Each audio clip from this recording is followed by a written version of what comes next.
I hid my $500 million fortune to find love, and when my fiancé found out the truth, his reaction absolutely broke me. But not in the way you'd think. Let me take you back to where this all started. My name is Catherine Ashford, and I'm the sole heir to the Ashford Media empire. My grandfather built it from nothing, my father expanded it globally, and when he passed away 3 years ago, everything came to me. $520 million in assets. A portfolio of companies. Real estate across 4 continents.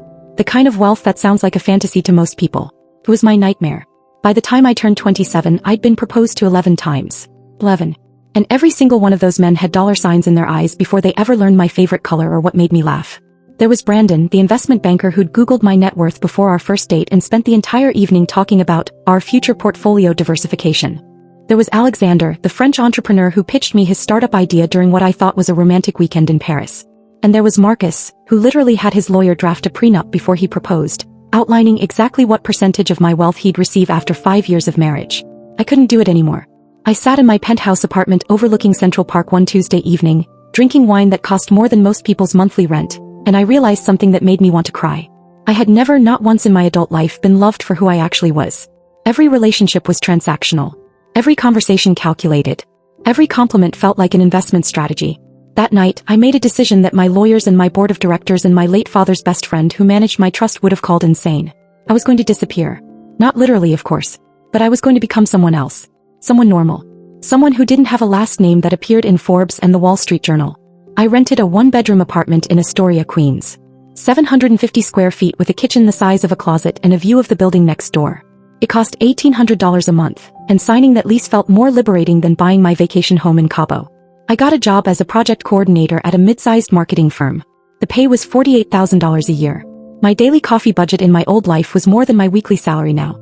I bought clothes from Target and H&M. I learned to take the subway. I discovered that grocery shopping with a budget required actual planning and not just pointing at things and having them delivered. And you know what? I loved it.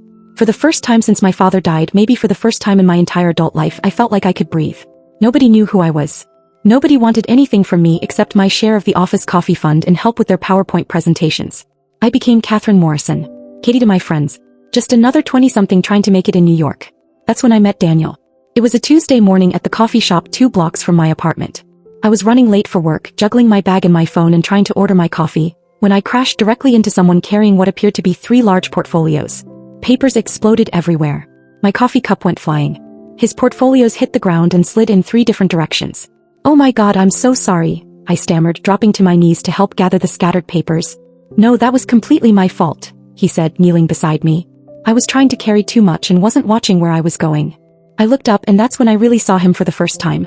He had kind eyes. That was my first thought. Brown eyes that crinkled at the corners when he smiled apologetically. Dark hair that was slightly too long and falling into his face. He was wearing jeans and a button-down with paint stains on the cuffs. We gathered his papers together and I noticed they were architectural drawings. Detailed, beautiful sketches of buildings and interior spaces. "Are you an architect?" I asked, handing him the last of the scattered sheets. "Trying to be," he laughed. "Right now, I'm mostly a coffee runner for actual architects. But someday these will be real buildings instead of just dreams on paper." The barista called out that they were remaking my coffee since the first one had become a casualty of our collision. Daniel insisted on paying for it as an apology, even though I'd been the one who crashed into him. We ended up walking to the subway together. He was heading to his firm in Midtown. I was going to my office in the Flatiron district. We talked about his architecture dreams, about my marketing projects, about how impossible it was to find a decent bagel in our neighborhood. At the subway entrance, he hesitated for just a moment before asking if maybe he could take me to dinner sometime. "To properly apologize for the coffee incident," he said. "Even though I'm pretty sure you crashed into me." I said yes before I could overthink it. That first date turned into a second. Then a third. Then spending entire weekends together exploring the city like tourists, finding hole-in-the-wall restaurants and free museum days in parks we'd never known existed. Daniel was everything I'd been looking for without knowing I was looking for it. He was passionate about his work, talking for hours about sustainable design and how architecture could solve social problems. He was kind, always holding doors and remembering the small things I mentioned in passing. He was funny in this quiet, observational way that made me see the world differently. He was also broke. Not in a careless way. In a working 3 jobs to pay off student loans while trying to build a career way. He lived with 2 roommates in a railroad apartment in Brooklyn. He brought lunch from home to save money. He knew every happy hour special within a 10-block radius of his office. And none of that mattered to him. He never complained. He never seemed to feel like he was missing out on anything. He was building towards something and he was patient about the journey. 6 months in, he still didn't know about my family's money, about the trust fund, about the fact that my small apartment in Queens was slumming it by my standards. I told myself I'd tell him soon, after we got more serious, after I was completely sure. But I was already sure. I'd been sure since our third date when we got caught in a rainstorm and ended up soaked, laughing, sharing a tiny table at a 24-hour diner at 2 in the morning. I was in love with Daniel Chin. And he was in love with Katie Morrison, the project coordinator from Queens who knew how to stretch a paycheck and didn't mind his tiny apartment or his second-hand furniture. 1 year after that coffee shop collision, Daniel took me to the Brooklyn Bridge at sunset. He'd packed a picnic with grocery store wine and sandwiches he'd made himself. We sat on a bench watching the city lights come on as the sun went down. He turned to me and I saw his hands shaking slightly. "Katie," he said, and his voice had this tremor in it that made my heart stop. "I know I can't give you the fairy tale. I can't afford a fancy ring or a big wedding or a honeymoon in Europe. But I can promise you that I will spend every day for the rest of my life making you happy. Building a life with you. Being the kind of partner you deserve." He pulled out a ring box. The ring inside was simple. A small diamond on a silver band. He must have saved for months to afford it. "Will you marry me?" he asked. I said yes through tears. Happy tears and guilty tears all mixed together. Because in that moment I realized just how deep my lie had gone. This man was proposing to me with a ring he'd saved for, planning a future based on both of us working and saving and building slowly together. And I was sitting on $500 million he didn't know existed. The guilt started immediately. Not as a small voice in the back of my mind, but as a weight sitting on my chest every moment we were together. We started wedding planning the week after he proposed. Daniel wanted to be involved in everything, which meant sitting together at his tiny kitchen table with a laptop and a growing spreadsheet of costs. "Okay, so if we save $800 a month for the next 2 years, we can afford a venue that holds about 80 people, he said, typing numbers into his carefully organized sheet. "We can ask my cousin Marcus to DJ. He does it as a side hustle and he'll probably give us a discount." I watched him plan our wedding with such careful attention to every dollar and I wanted to scream. I wanted to tell him that I could pay for a venue for 500 people without thinking about it. That we could have our reception at the plaza if we wanted. That money wasn't something we needed to worry about. But how do you tell someone you've been lying to for a year? How do you explain that the life you've been building together was based on a fiction? "What about your family?" Daniel asked during one of our planning sessions. "Have you told them we're engaged?" This was the question I'd been dreading. I'd kept my family vague throughout our relationship. Said we weren't close. That it was complicated. That I preferred to keep that part of my life separate. "Not yet," I said, looking down at my hands. "You know how it is with my family. We don't really talk much. Katie, I'm going to be your husband. Don't you think I should meet them at some point?" The look on his face was so earnest, so wanting to be part of my whole life, that I almost told him everything right there. "Soon," I promised. "I just need to figure out the right way to do it." My double life was becoming exhausting. During the day I was Katie Morrison, project coordinator, living paycheck to paycheck with my fiancé who was planning our modest future. During lunch breaks, I'd sneak away to take calls from my wealth manager about portfolio adjustments and property taxes. I had a second phone I kept hidden in my purse. My real phone. The one that rang constantly with calls from my lawyers, my accountants, the board members of my father's companies who needed signatures and decisions. I'd excuse myself to the bathroom to answer urgent calls about multi-million-dollar investments. I'd pretend I had bad reception when Daniel tried to reach me at times when I was actually in meetings about quarterly earnings reports. The lying was killing me. Not just the big lie about my wealth but all the small lies that supported it. Every time Daniel talked about our future with such careful optimism, I felt like a fraud. "I've been thinking," he said one evening as we cooked dinner together in his cramped kitchen. "Once we're married, maybe we could save up for a down payment on a small place. Nothing fancy. Maybe out in New Jersey where it's more affordable. It would take us maybe 5 or 6 years, but then we'd have equity building instead of just paying rent. 5 or 6 years to save for a down payment. I owned 4 properties in Manhattan alone." "That sounds great," I managed to say, stirring the pasta sauce so I wouldn't have to meet his eyes. He came up behind me and wrapped his arms around my waist, resting his chin on my shoulder. "I know it's not the lifestyle you might have dreamed of. I know I'm asking you to be patient while I build my career. But I promise I'm going to work hard and make you proud." That did it. I had to turn off the stove because I couldn't see through the tears. Hey, what's wrong?" Daniel turned me around, concern filling his face. "Did I say something?" "You're perfect," I choked out. "You're so perfect and I don't deserve you." "That's ridiculous. Katie, you're everything to me. Whatever you're worried about, we'll figure it out together. That's what marriage is, right? Being a team." I nodded and let him hold me and I hated myself a little more. The lies got more complicated as the wedding planning continued. Daniel wanted to meet my family. His parents were sweet and welcoming, treating me like I was already their daughter.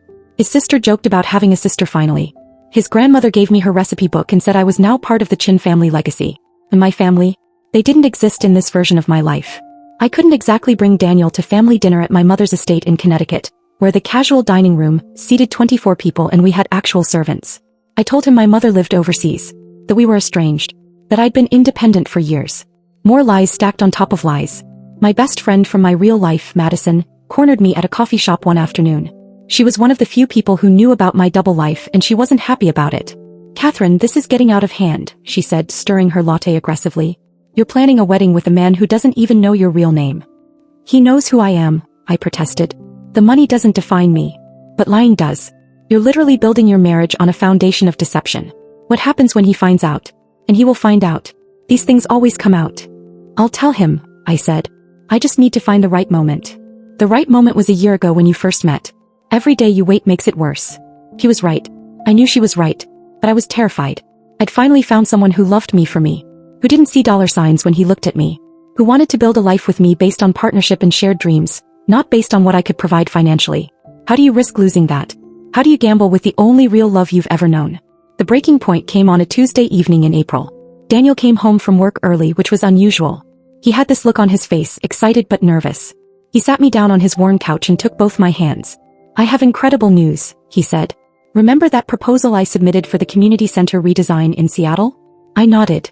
He'd worked on that proposal for months, staying up late, pouring his heart into creating something meaningful. They accepted it. "Katie, they want me to lead the project. This is it. This is my chance to actually design something real, not just assist on someone else's vision." "Daniel, that's amazing." I threw my arms around him, genuinely thrilled for him. He'd worked so hard for this opportunity. "There's more," he said, pulling back to look at me. "It's a 2-year contract. In Seattle. They're offering me nearly double my current salary. Katie, this changes everything for us. We could actually start our life together with some financial breathing room. We could maybe afford a nicer wedding. Maybe even buy a small house out there instead of renting." My smile froze. Seattle. For 2 years. I know it's far from New York. I know it means leaving our friends and your job. But this opportunity, Katie, it's what I've been working toward my entire career. And the cost of living in Seattle is lower than New York. We could actually save money, build something real. He was so excited. His whole face was lit up with hope and possibility. He'd already started planning our future in his mind. "I know it's a big ask," he continued, "but I was thinking you could find a marketing job out there. Your skills are transferable. And we'd be together, starting our married life in a new city. It could be an adventure. An adventure. Moving across the country because he got a job that paid $60,000 more than he was making now. A salary that would feel life-changing to him and was less than the interest I earned on my investments in a month. I looked at this man I loved who was asking me to uproot my life for a career opportunity that would barely move the needle financially in the big picture. But to him it was everything. It was proof he could provide. Proof he could give me a better life. And I was sitting on a fortune that made all his careful planning and excited calculations completely unnecessary. I couldn't do it anymore. I couldn't let him plan our entire future around financial limitations that didn't actually exist. I couldn't let him take a job across the country to increase our household income when I had more money than we could spend in 10 lifetimes. "We need to talk," I heard myself say. "There's something I need to tell you." The excitement dimmed slightly in his eyes. "Hey, what is it? Are you pregnant? Because if you are, that's amazing, we can make it work." "I'm not pregnant. Daniel, I took a deep breath. "I need to show you something. This weekend. Can you trust me?" He looked confused but nodded. "Of course I trust you. Katie, what's going on? You're scaring me a little." "I'm not who you think I am," I said quietly. "Or rather, I am exactly who you think I am, but there's more. So much more. And I should have told you a long time ago. You're not making sense." "I know. Just come with me this weekend. I need to show you rather than tell you. Please." He agreed, worry creasing his forehead. We spent the rest of the evening in awkward silence, both of us lost in our own thoughts. I spent the next 2 days making arrangements. I called Madison and asked her to open up my family's house in the Hamptons. I scheduled a time for Daniel and me to drive out there on Saturday. I barely slept Friday night. I kept rehearsing what I would say in my mind, but every version sounded terrible. Every explanation felt like it minimized the magnitude of my lie. Saturday morning, I picked Daniel up in a BMW I'd had delivered from my real garage. He raised an eyebrow when he saw it. "Did you rent this?" he asked. "No, it's mine." "Well, one of mine." "One of yours." "Katie, what?" "Just get in. Please. Let me show you and then I'll explain everything." The drive to the Hamptons took 2 hours. Daniel kept trying to make conversation, asking questions I deflected. I watched him look out the window as we drove through increasingly affluent neighborhoods, his confusion growing. When I pulled into the private drive of my family's estate, he actually laughed. "Okay, very funny. Who are you house sitting for?" "One of your marketing firm's clients." I didn't answer. I just put in the gate code and drove up the long tree-lined driveway to the main house. The Ashford summer home is not actually a home. It's an estate. 12,000 square feet of oceanfront property with 8 bedrooms, 10 bathrooms, a tennis court, an infinity pool, and a separate guest house. I parked in front of the main entrance and turned off the car. My hands were shaking. Katie, whose house is this? Daniel asked, staring up at the massive structure. Mine, I whispered. Daniel, this is my family's house. My house. I got out of the car and walked to the front door. Madison had left it unlocked for me as arranged. I pushed it open and stood aside, letting Daniel walk into the marble entryway with its double staircase and crystal chandelier that cost more than his annual salary. He stood in the center of the foyer, turning in a slow circle, taking it all in. The original artwork on the walls. The furniture that belonged in museums. The view through the floor-to-ceiling windows of the private beach and the Atlantic Ocean beyond. Katie. His voice was barely audible. What is this? What's going on? I took a deep breath. This was it. The moment where everything either came together or fell apart. My name isn't Katie Morrison, I started and watched him flinch like I'd struck him. I mean, it is. Katie is what my friends call me, what I've always preferred. But my full name is Catherine Elizabeth Ashford. I watched his face, waiting for recognition. It came slowly, confusion giving way to dawning realization. Ashford. Like Ashford Media. Yes, like Ashford Media. My grandfather founded it. My father ran it until he died 3 years ago. And now it belongs to me. Along with everything else. Daniel sank into one of the antique chairs in the entryway, and I wasn't sure if he was sitting because he wanted to or because his legs wouldn't hold him anymore. Everything else, he repeated numbly. The company is worth about $400 million, I said, each word feeling like I was pulling it out of my chest. Plus real estate holdings, investment portfolios, art collections. Total net worth is approximately $520 million. The number sat in the air between us like a live grenade. You're a... He couldn't finish the sentence. Millionaire. Well, technically on the verge of being a billionaire if the markets keep performing the way they have been. He stood up abruptly and walked toward the windows, keeping his back to me. I could see his shoulders rising and falling as he tried to control his breathing. This whole time, he said, his voice tight. The apartment in Queens. The job at the marketing firm. The subway rides and the cheap takeout and the budgeting for our wedding. All of it was real, I interrupted. Daniel, all of it was real. The only thing that wasn't real was the financial limitation. Everything else, every moment we shared, every feeling I had, that was all real. He turned around and the look on his face shattered me. It wasn't anger. It was hurt. Deep, betrayed hurt. Why? He asked. Why would you do this? Why would you lie to me for over a year? I moved toward him, but he stepped back. That small movement hurt more than anything. Because I've been proposed to 11 times, I said, my voice breaking. 11 times by men who saw my bank account before they saw me. Men who wanted the Ashford name and the Ashford fortune. Men who pretended to love me but really loved what I could give them. So you thought I was like them? You thought I was some kind of gold digger? No, that's exactly the point. I didn't think you were like them. I wanted to know for sure. I wanted someone to fall in love with me, not my money. And you did. You fell in love with me when you thought I was just Katie, the project coordinator who couldn't afford fancy restaurants. So this was what? A test. His voice was rising now. You were testing me? Do I pass, Catherine? Did I prove I was worthy of the rich girl? That's not fair. Fair. He laughed, but there was no humor in it. You want to talk about fair? I just spent the last week planning how to rearrange my entire career, move across the country because I wanted to give you a better life. I was so excited to tell you about Seattle because it meant I could finally start providing for you the way I wanted to. Do you have any idea how that feels right now? Knowing you were probably laughing at me the whole time. I was never laughing at you. I love you. I love you so much, Daniel. That's why this is so hard. That's why I couldn't tell you. No, he said, shaking his head. If you loved me, you would have trusted me. Love without trust isn't love. It's just, I don't even know what it is. But it's not what I thought we had. Tears were streaming down my face now. I was going to tell you. I was trying to find the right moment. When was the right moment, Catherine? Before or after I spent my savings on an engagement ring? Before or after we planned a wedding based on a budget that meant nothing to you? Before or after I took a job I didn't even want because I was trying to be the man you deserved? That last part broke something in me. You took the Seattle job? I called them yesterday and accepted. I wanted to surprise you. I wanted to prove I could take care of you. He slumped back into the chair, his head in his hands. God, I'm such an idiot. You're not an idiot. You're the best man I've ever known. You're kind and hardworking and genuine and everything I've been looking for my entire life. But you couldn't even tell me your real name. He looked up at me and his eyes were red. What does that say about us? About what you think of me? I think everything about you. I think you're brilliant and talented and you're going to change the world with your designs. I think you see beauty in things other people overlook. I think you make me laugh like no one else can. I think I want to spend the rest of my life with you. Then why didn't you trust me with the truth? I didn't have a good answer. Or rather, I had my reasons, but saying them out loud made them sound hollow. I was scared, I admitted. I was scared that if you knew about the money, everything would change. That you'd see me differently. That what we had would become complicated and transactional like every other relationship I've had. So instead you made it built on lies. He stood up again. I need time to think. I can't process this right now. Daniel, please. I'm going to call an Uber. He was already pulling out his phone. I need space. I need to figure out if the woman I fell in love with even exists. She does exist. Daniel, I'm right here. I'm the same person. He looked at me for a long moment.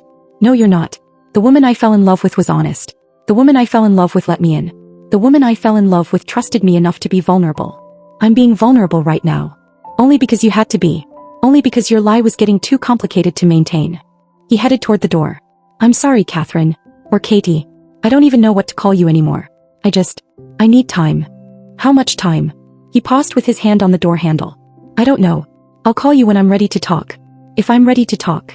And then he walked out. I heard the door close, heard his footsteps on the gravel drive, heard a car pull up and then drive away. I stood in that massive empty house, surrounded by centuries of family wealth, more money than most people could imagine, and I'd never felt poorer in my life. The first 3 days were the hardest. I stayed at the Hamptons house because I couldn't face going back to my apartment in Queens. The apartment that wasn't even really my apartment, just another prop in the elaborate fiction I'd created. I called Daniel 17 times. He didn't answer. I texted him constantly. The messages showed as read, but he never responded.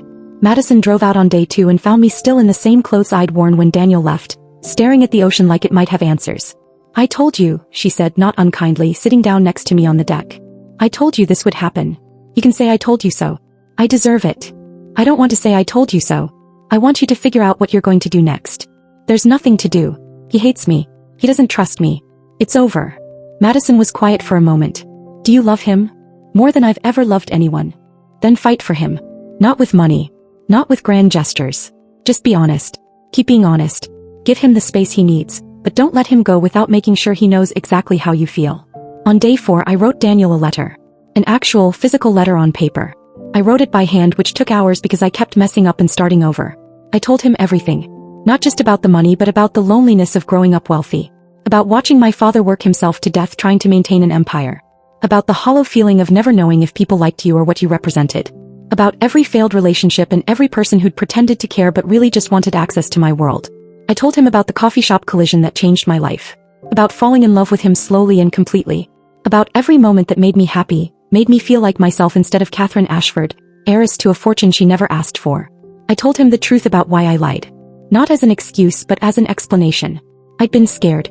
Scared of losing the one real thing I'd found. Scared that honesty would mean the end of the only relationship where someone had loved me for me. I told him I understood if he couldn't forgive me. That I'd broken his trust and there might be no coming back from that. But I wanted him to know that the woman he fell in love with in that coffee shop was real. He was me. The money didn't change that. The lie didn't erase it. I mailed the letter to his apartment in Brooklyn. Then I waited. Day 7 came and went with no response. I started making plans to return to my real life. To stop pretending I could be normal Katie Morrison and accept that I was Catherine Ashford, and that meant a certain kind of loneliness I'd have to learn to live with. On day 9 my phone rang at 11 at night. Daniel's name flashed on the screen. My hands shook so badly I almost dropped it before answering. Hello. My voice came out as barely a whisper. I got your letter. His voice was quiet, careful. Okay. I've read it probably 20 times. I didn't know what to say to that, so I stayed silent. I've been thinking a lot, he continued. About us. About what happened. About what I want. Daniel, I'm so... Let me finish. Please. I closed my mouth and waited. I was hurt. I'm still hurt, honestly. You lied to me for over a year. You let me make plans and decisions based on circumstances that weren't real. You watched me stress about money and budgets and providing for our future when you could have solved all of that with a single conversation. Each word felt like a stone dropping into my stomach. But, he said, and I held my breath. I've also been thinking about why you did it. And I've been asking myself some hard questions. If you told me on our first date that you were worth $500 million, would I have believed you loved me? Would I have been able to relax and just be myself? Or would I have been self-conscious about everything? Would I have felt like I had to prove something or live up to something? I don't know, I admitted. I don't either. And that's what I've been wrestling with. Because as angry as I am about the lying, I understand why you did it. I hate that you felt you had to, but I understand. I should have trusted you, I said, tears streaming down my face. I should have known you were different. Maybe. But Catherine, I need you to understand something. I didn't fall in love with your bank account. I fell in love with the woman who crashed into me carrying too many things. The woman who laughed at my terrible jokes and fell asleep during movies and got excited about finding good deals at the grocery store. That woman is who I want to marry. That woman is who I love. She's me, I choked out. Daniel, she's me. The money is it's just something I have. It's not who I am. I know that now. I've been thinking about all our moments together and none of them were fake. The feelings were real. The connection was real. The laughter and the late-night conversations and the comfortable silences, all of that was real. It was. All of it. He was quiet for a long moment. Can I come over? To wherever you are. I'm still at the Hamptons house. I'll rent a car and drive out tomorrow. We need to talk in person. There's a lot we need to figure out. Does this mean? I couldn't finish the question. I was too afraid of the answer. It means I love you. And I want to try to work through this. But Catherine, we have to start over. We have to rebuild trust. And that's going to take time and honesty. Complete honesty about everything. I can do that. I want to do that. Good. I'll see you tomorrow. He hung up and I sat there in the dark holding my phone, crying with relief and hope and terror all mixed together. Daniel arrived the next afternoon. I watched him pull up in a rental car, watched him take in the estate with fresh eyes, watched him walk slowly to the door. I opened it before he could knock. We stood there for a long moment just looking at each other. He looked tired. I probably looked worse. Hi, I said stupidly. Hi. He smiled a little and it was like the sun coming out. So this is really your house. One of them. But yeah. He stepped inside and this time he really looked around. Not with the shock of before but with his architect's eye. I watched him take in the bones of the structure, the details, the craftsmanship. It's beautiful, he said. Old money beautiful. The kind of place that has history. For generations of Ashfords have summered here. He turned to me. Tell me about them. Tell me about your family. Tell me everything you should have told me before. We sat on the veranda overlooking the ocean and I told him everything. I told him about my grandfather who'd started with a single newspaper in Philadelphia and built it into a media empire.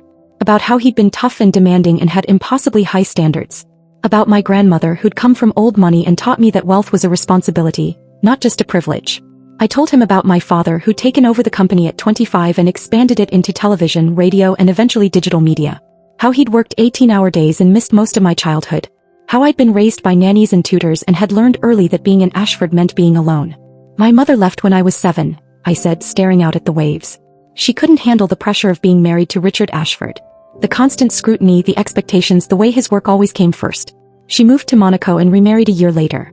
I see her maybe once a year for an awkward lunch. Daniel reached over and took my hand. I squeezed it like a lifeline. When my father died 3 years ago, everything came to me. The company, the properties, the investments, everything. I was 25 years old and suddenly responsible for $500 million and thousands of employees and a legacy I never asked for. That sounds terrifying. It is. I have good people managing most of it. Lawyers, accountants, board members who've been with the family for decades. But ultimately, every major decision comes to me. And everyone who wants something from me knows exactly how much I'm worth. I turned to look at him directly. That's why I created Katie Morrison. She wasn't fake. She was me without all the baggage. Without the expectations and the fortune hunters and the constant awareness that people are calculating my net worth while pretending to care about my day. Daniel was quiet, processing. And now I know everything. So what happens to Katie Morrison? I don't know, I admitted. I can't go back to the marketing firm. That job was always temporary. But I don't want to lose her completely. Katie was the freest I've ever felt. What if, Daniel said slowly, Katie doesn't have to disappear? What if Catherine and Katie can be the same person? What do you mean? You created this divide in your life. Catherine the heiress. Katie the normal girl. But they're both you. You don't have to choose between being wealthy and being real. You can be both. I thought about that. I don't know how. We'll figure it out together. But first we need to deal with some practical things. He took a deep breath. I called the Seattle firm yesterday. Told them I couldn't take the job. Daniel, no. You wanted that project. I wanted it for the wrong reasons. I wanted it because I thought I needed to provide for you financially. But that's not why I became an architect. I became an architect because I want to create spaces that matter. Buildings that serve communities. Design that makes people's lives better. He turned to face me fully. What if we used your resources to do that? What if instead of me taking corporate jobs to make money, we fund the projects I actually care about? Community centers, affordable housing, public spaces that serve people who need them. You want to use my money? I said carefully, watching his face. Our money, he corrected. If we're getting married, if we're building a life together, then yes. But not so I can buy fancy cars or live in a mansion. I want to use it to make a difference. Isn't that what wealth should do? Something in my chest loosened. You still want to marry me? I want to marry you, he said firmly. But we need to do this right. No more secrets. No more lies. We start fresh, completely honest with each other about everything. Deal. What else? Prenup, he said, and I must have made a face because he laughed. Catherine, I'm serious. I don't want your money. I want you. But I also never want you to wonder if I'm with you for the fortune. A prenup protects us both. Okay, I agreed, though the word felt strange. Every other man who'd mentioned a prenup had been trying to secure a piece of my wealth. Daniel was trying to separate himself from it. I want to keep working, he continued. Maybe not at the corporate firm, but I need to work. I need to create. I need to feel like I'm contributing something beyond just being your husband. I would never want you to stop working. Daniel, your designs are brilliant. The world needs to see them. He smiled, really smiled for the first time since he'd arrived. Then we have a plan. Or the start of one. What about the wedding? I asked hesitantly. The one we were planning? That wedding was based on a budget that doesn't exist anymore. But I don't want some massive society event either. I want something real. Something that's about us, not about the Ashford name or showing off wealth. Small ceremony, just people who actually matter to us. Exactly. Your real friends. My family. The people who care about us as people. I thought about that and realized how small my real circle actually was. Madison. A handful of childhood friends who'd known me before the money mattered. That works for me. My real guest list is pretty short. Then it's settled. He stood up and pulled me to my feet. Show me the rest of this place. If I'm going to be part of your world, I should probably see what that world actually looks like. I walked him through the estate, watching him examine everything with his architect's eye. He asked questions about the structure, the materials, the history. He wasn't judging. He was genuinely interested. In the library, he stopped in front of a wall of family photos I'd always avoided looking at too closely. Pictures of my father at various stages of his career. My grandparents. Me as a child at various formal events. Always dressed up. Always looking slightly uncomfortable. You were so serious, Daniel observed, pointing at a photo of me at maybe 8 years old, wearing a formal dress and standing rigidly next to my father at some gala. I was trained to be serious. Ashfords don't show emotion in public. Ashfords maintain dignity at all times. Ashfords represent the family legacy. That sounds exhausting. It was. It still is sometimes. He turned away from the photos and looked at me. You don't have to be that person with me. You know that, right? You can be messy and emotional and imperfect. That's the you I fell in love with. The you I fell in love with was also a construct, I pointed out. I watched you stress about money that didn't need to be stressed about. I let you plan a future based on limitations that weren't real. True. So we were both performing in some ways. We both hid parts of ourselves. He pulled me close. How about we both commit to being completely real from now on? No performance. No hiding. Just us. Just us, I agreed and kissed him. We got married 6 months later in the garden of the Hamptons estate. There were 43 people there. Daniel's parents and sister and grandmother. Madison and my small circle of real friends. Some of Daniel's architect colleagues. My father's former business partner who'd been like an uncle to me growing up. No press. No society photographers. No formal announcements in the Times. I wore a dress I actually loved, not one chosen to make statements in magazines. Daniel wore a suit he felt comfortable in. We wrote our own vows and both of us cried reading them. The reception was catered, but by Daniel's favorite local restaurant, not some celebrity chef. We danced to songs we actually liked, not a playlist designed to impress guests. We cut a cake that tasted good instead of just looking impressive. It was perfect. For our honeymoon we went to Japan. Daniel had always wanted to study Japanese architecture, and we spent 3 weeks exploring temples and gardens and traditional structures. We stayed in a mix of luxury hotels and simple ryokans. We ate at Michelin-starred restaurants and street food stalls. We were just two people falling more in love with each other and with the experience of being together. When we got back we made some decisions. I stepped back from the day-to-day operations of Ashford Media. I kept my seat on the board and remained involved in major decisions, but I hired a CEO to handle the management. My father had worked himself to death running that company. I wasn't going to do the same. Daniel and I started a foundation together. Prestonton Architecture and Community Development. The name combined both our identities, both our values. We fund architectural projects that serve underserved communities. Affordable housing with beautiful, thoughtful design. Community centers that bring neighborhoods together. Public spaces that prioritize people over profit. Daniel leads the design work. I handle the business side and the fundraising. We're a team, each bringing our own strengths. We kept my apartment in Queens for the first year of our marriage, much to everyone's confusion. But it mattered to both of us.